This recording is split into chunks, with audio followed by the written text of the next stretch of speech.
joining us. Now, we had those brief introductions, but I do want to get into what everyone on this stage does. And so we'll start with you, Neha, if you can give us a more in-depth intro for what your company does. Absolutely. Hey, everybody. Really nice to be here today. I'm Neha, Khera, general partner at 2048 Ventures, pre-seed, seed fund. We're based out of New York. We like to lead or co-lead rounds at the earliest stages. I'm Kelli, Fontaine. I'm with Cendana Capital. We are a fund of funds, so we invest into pre-seed and seed funds only. We are an anchor LP and look for managers that are leading their deals, and we do that globally. Hi everybody, I'm Scott Hartley. I'm co-founder and managing partner of Everywhere Ventures. We're a global pre-seed fund of about 500 founders and operators. We've invested in about 300 companies around the globe over the last 5 years. So as you can see, we clearly have a nice variety up here on stage. So let's pick their brains for what's happening in the market. It's clear that we've seen a shift in seed stage investments in recent months as the venture market adjusts to current macroeconomic conditions. And so I'd like to start things off by just getting a sense of what the market is like right now. We can go down the line, starting with you, Neha. For sure, yeah. It's been a tumultuous couple of years. I think every quarter presents something new for us. Right now, what we're dealing with in the market is definitely a shortage of capital, a lack of capital compared to a couple of years ago. Valuations at pre-seed and seed, ironically, haven't come down that much. But in terms of the growth stage, we're definitely seeing less capital, taking companies much longer to raise, and valuations have come down significantly. Yeah, I think in the seed stage specifically, you have to look back when seed first started. And it was 2 million on 8 posts for the first several years of Cendana's history. And so that's about 25% dilution. That ticked up to 3 on 12 posts, so still 25% dilution, just larger rounds. In 2021, it's really this bubble that happened. And all of a sudden, seed rounds were 5 on 25. And so really, the valuation is the result of the capital raised and the dilution of founders taking. And so what's happened is founders are taking a little more dilution to raise the capital, but seed rounds have stayed much larger because people don't want to go out and raise in 12 to 18 months. They want 2 years of runway to know where the markets are and to be able to have more runway to build. So I think, seed isn't going to come down as much because they want a little more capital, but the dilution is ticking back up. So it's not 5 on 25 posts, it's more 5 on 20 posts. Yeah, just to echo Kelly's comments, I think it's really one of the bits of advice that we've been giving to our founders is to really optimize for a little bit more runway. So what we see in the market is venture rounds are taking about 20% longer to close. And so really, rather than the 18 months of runway that you might have needed 1 or 2 years ago, now it's more like 24 months, 30 months. And so really to kind of marginally take a little bit more dilution to optimize for a little bit more cash in the bank, I think that's one thing that we've seen change in the pre-seed.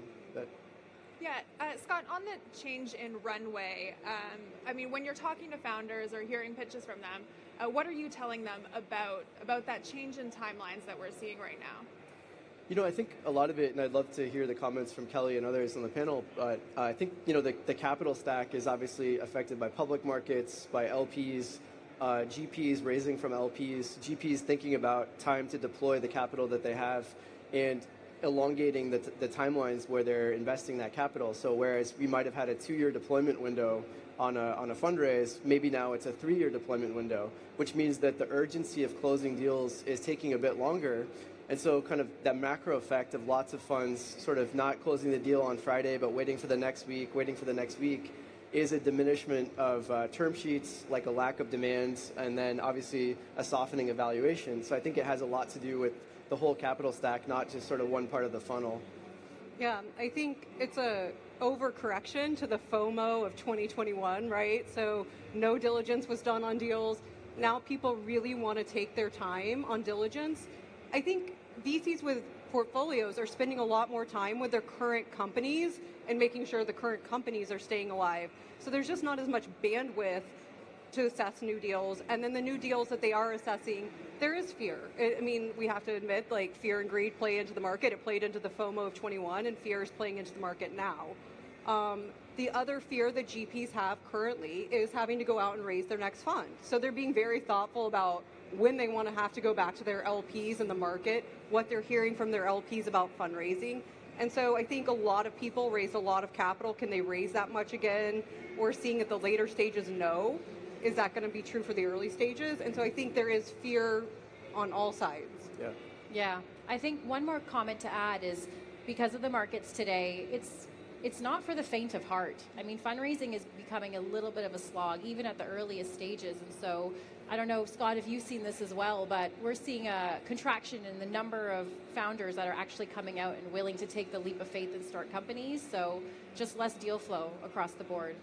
But I do think that's healthy for the early stages because there's a lot of tourists, right? There's a lot of tourist VCs that wanted to have their own fund. There's a lot of tourist founders, and this is really not for the faint of heart, as you said. And so it's the grittiest, strongest founders that are coming out right now. Yeah, and so with the tourists gone, potentially, Kelli, would you say that this market has kind of come back to reality then? Yeah, I mean, we're excited for this vintage. It's our highest GP commit ever to a fund. We think valuations have to make sense for the risk in the portfolio you're building. So as much as they haven't come down a ton, they've still come down. And, you know, the right amount of capital to build the companies correctly, we think the market is suited for, and, you know, the discipline and honestly the lack of noise. So we're excited about this vintage. Yeah. Scott, Everywhere Ventures has been investing at quite a high cadence over the last 5 years, and so you see a lot of founders come through your doors making their pitches. Yeah. What advice do you have for founders at this point who are trying to make adjustments to what is clearly a changing environment? Yeah, absolutely. I mean, so we've invested a cadence of about one investment per week over the last 5 years, so it is a pretty high frequency model. One of the things that on the margin that we do advise founders on is take a little bit more capital, as I mentioned, to extend your runway a bit more than you think you might need, even if that comes at a cost of a couple points of dilution. Really, that's de minimis, and you know, dilution is something that can be solved later. You can always top up the option pool, add the ESOP a little bit later. So there are solutions, but I think right now you need to optimize for cash in the bank and runway.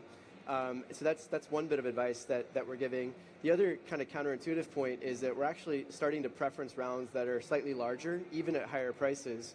And so you might think that it's just a one-way street of valuations coming down, but actually what we're finding is that we'd rather maybe do a deal that is a slightly higher price with more capital, again, to sort of have this longer runway. So I think that's on the margin how we're thinking about at the pre-seed. And Neha, as someone that's operating outside of Silicon Valley mostly, what advice would you give to founders who are looking to make their pitch? Yeah, I mean, I think the advice we're giving is it's silly to say this, and it's the same advice we've given since I started in venture, which is just focus on generating value, focus on generating revenue. You know, we're not able to sort of game anymore the ability to raise these mega rounds, and so just stay true to sort of what it is that you are set out to do. And again, it's that value creation piece that becomes so important, because subsequent investors at later and later stages, that's what they're laser focused on right now, which is revenue, sustainable business models, and growth. And so again, my advice hasn't changed, and I feel silly that this is the advice that we're giving out, but you know, I think this is now a testament to what founders have to think about. Yeah, and kind of echoes what Kelli was saying about the, you know, back to reality with the tourists being gone, that you need to have that proof ready. So are the standards higher now when it comes to valuations and revenue? What does everyone think here? At the seed stage, or? Sure, yeah.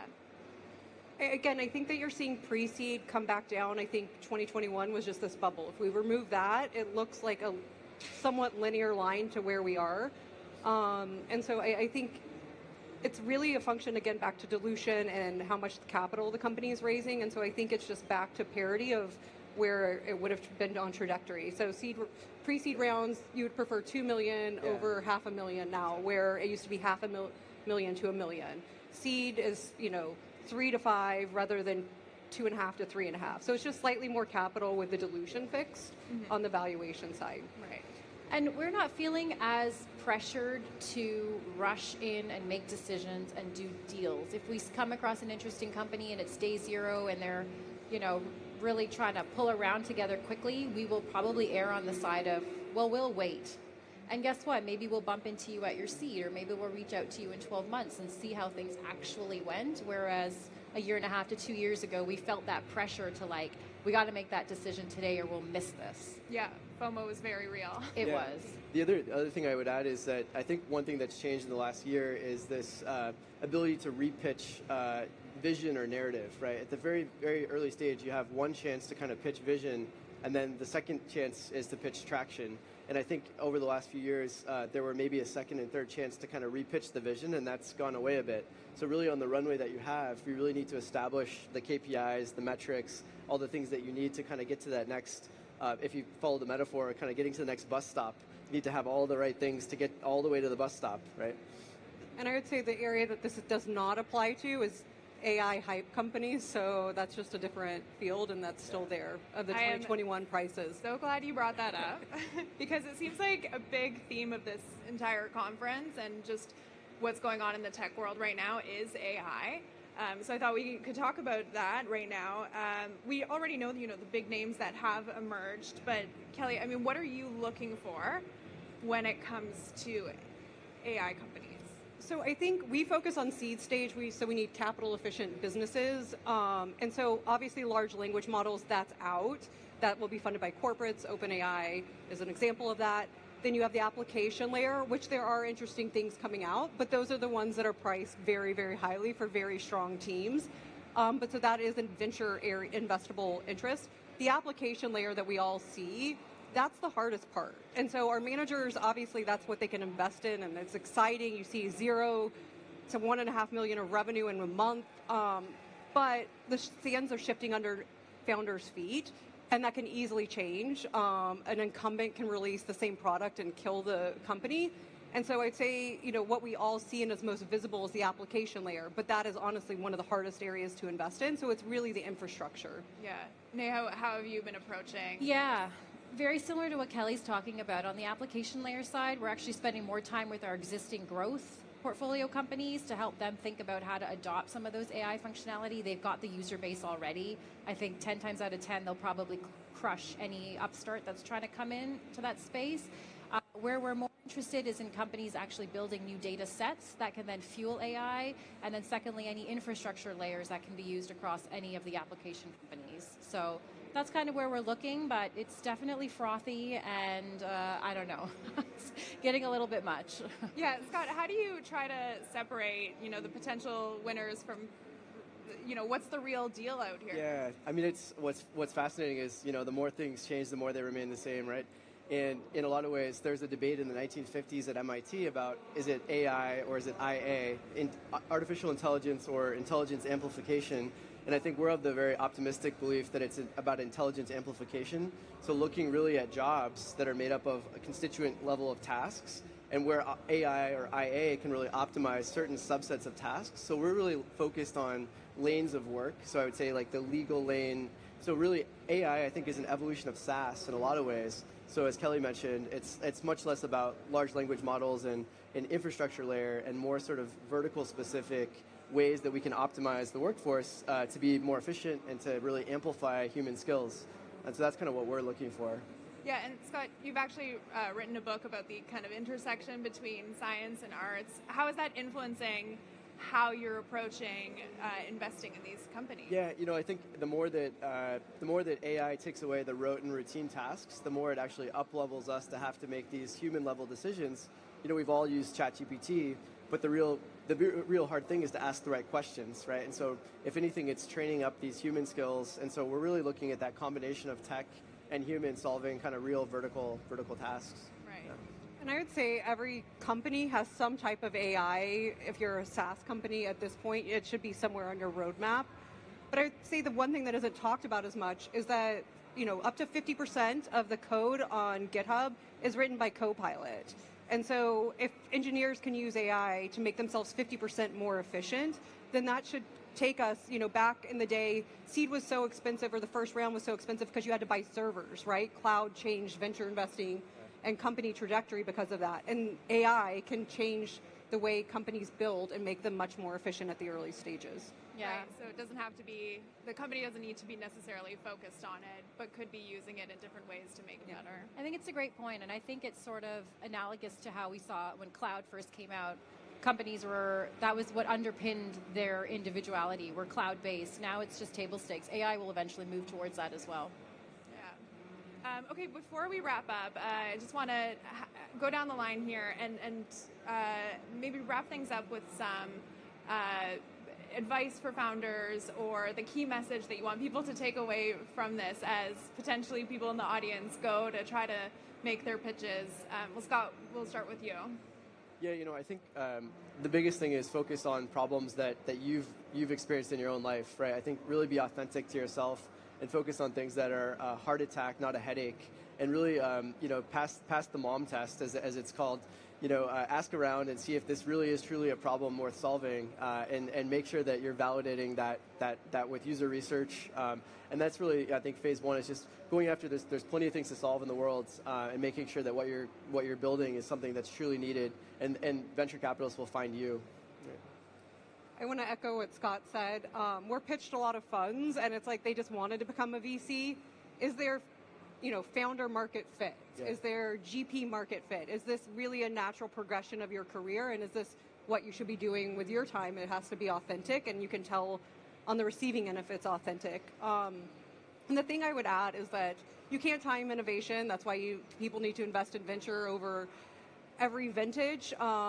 But you can look at big technology platform shifts and the opportunity. And I think there is a platform shift happening right now, and the opportunity that's going to come from it with AI. And so never let a good crisis go to waste. FOMO 2021 was not the time to be building or investing. Now is. And so it'll be harder, but the outcomes will be better. Yeah, I think I'll just build on Kelly's point a little bit. I think there's so much opportunity to be had right now. I mean, if you think about the climate crisis, if you think about some of the, supply chain inefficiencies we saw over COVID, AI becoming the new platform and the new wave, biotech is going to fuel healthcare in the future. So much opportunity to be had. Don't get scared off by a lack of capital. Stick to your guns, do what you're good at, and we'll make great things happen from this vintage. Okay, well, thank you all so much for your advice and for your insights. We all appreciate it, and thank you all for joining us today.